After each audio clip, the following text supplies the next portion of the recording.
It is really clear to me, the more we move forward with technology, the more everyone is going to lean towards cloud gaming as opposed to traditional or local gaming. Some people will agree with this statement, but I'm aware a lot of people are watching this and thinking, nah, he's 100% wrong. In fact, I've seen a few channels recently stating the opposite of what I'm saying, so I thought I would create a video where I debunk their statements with my own reasons. Let's get into it.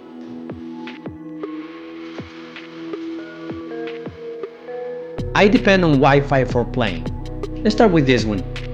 Wi-Fi might be down. It's not a real issue in most parts of the world right now.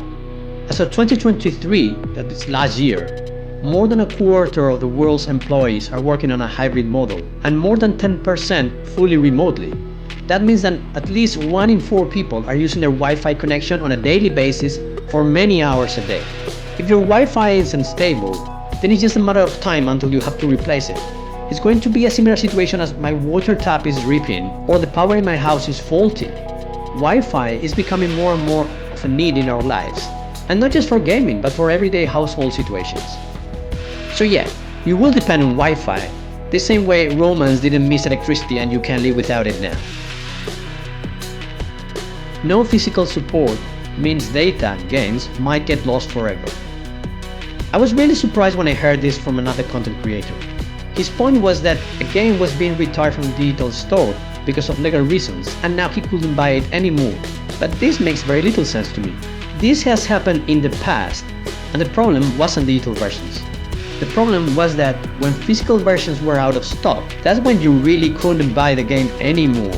And in fact, it's part of the reason why some physical versions of games are collectionist material and very expensive to buy.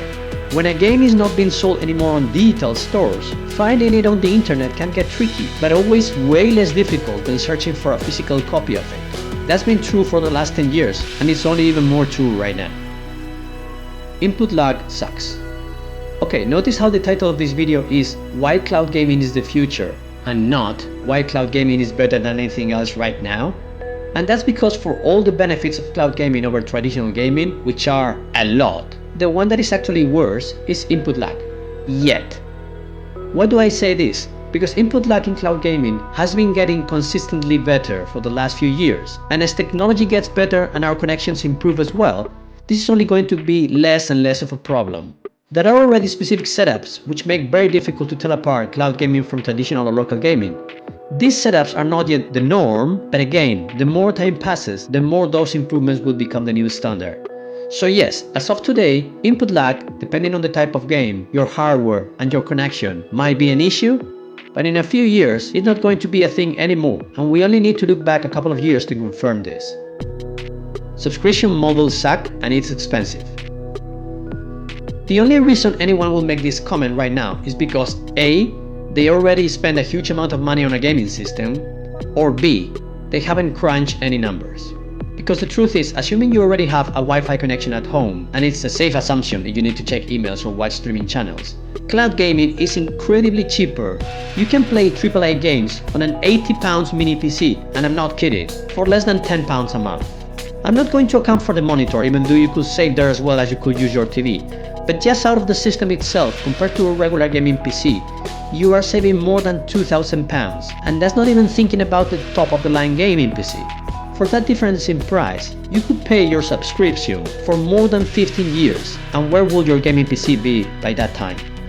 You actually save money because your hardware doesn't really matter. You just need a screen and something that can connect to the internet and accept controller inputs. Local is more convenient to play when I want.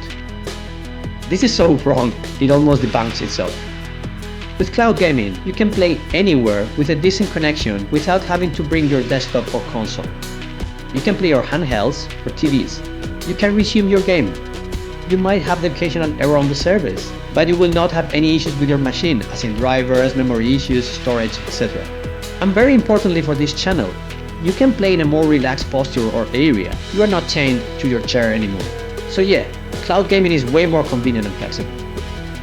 Some games are not available in cloud gaming. And this is a matter of time too.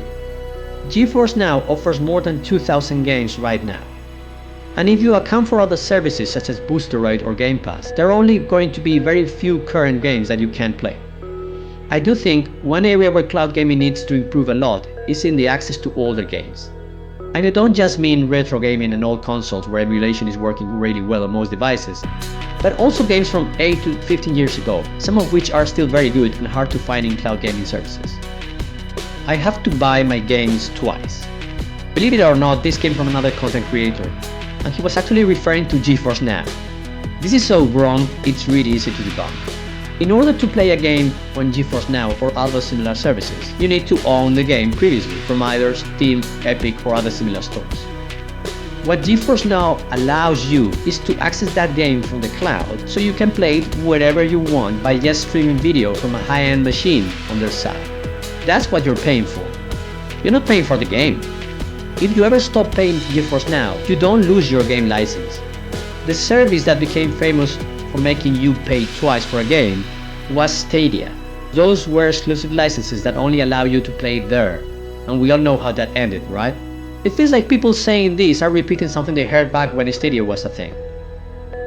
Well, and those are all the arguments I wanted to comment on. As you can tell from our point of view, cloud gaming is only going to get more and more common. Feel free to comment if you agree or if you think otherwise. And if you enjoy our content, remember to like the video and subscribe to the channel. That's all for now. I hope you have a good week and enjoy your gaming in a relaxed setting.